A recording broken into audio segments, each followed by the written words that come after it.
अगर किसी देश की पूरी लीडरशिप खत्म हो जाए तो क्या वो युद्ध जारी रख सकता है? आमतौर पर जवाब होगा नहीं। लेकिन ईरान के मामले में कहानी कुछ अलग है। कई बार बड़े मिलिट्री कमांडर्स के मारे जाने की खबरें सामने आईं, फिर भी देश की सैन्य ताकत पूरी तरह खत्म नहीं हुई। आखिर ऐसा कैसे संभव है? आज हम समझने की कोशिश करेंगे कि आखिर ईरान इतनी मुश्किल परिस्थितियों में भी अपनी सैन्य क्षमता कैसे बनाए रखता है। मिडिल ईस्ट दुनिया के सबसे संवेदनशील क्षेत्रों में से एक माना जाता है। पिछले कई दशकों से इस क्षेत्र में राजनीतिक तनाव, युद्ध और सैन्य टकराव की घटनाएं होती रही। इन संघर्षों के दौरान कई बार ईरान के बड़े सैन्य अधिकारियों के मारे जाने की खबरें भी सामने आई।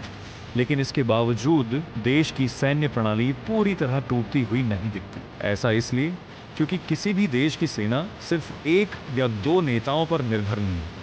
असल में हर आधुनिक सेना एक मजबूत कमांड स्ट्रक्चर पर आधारित होती है। इसमें कई स्तर के अधिकारी होते हैं जो अलग अलग जिम्मेदारियां संभालते हैं।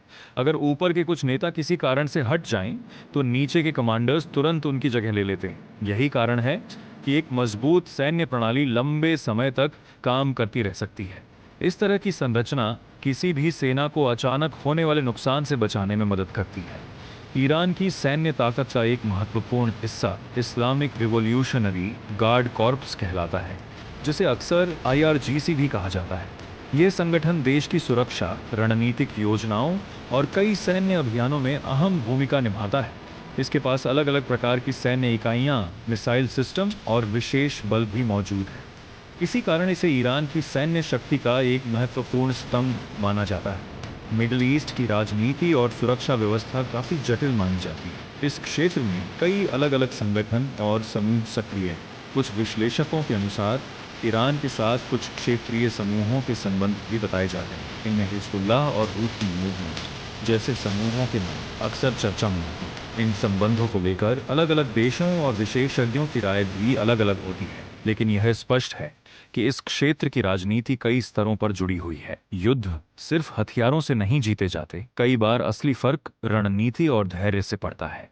कुछ देश लंबे समय तक चलने वाली रणनीतियों पर काम करते हैं। इसमें संसाधनों का सही उपयोग, रक्षा प्रणाली की मजबूती और सैन्य संरचना का संतुलन शामिल होता है। इसी कारण कई बार बड़े नुकसान के बावजूद कोई देश अपनी सैन्य क्षमता बनाए रख सकता है।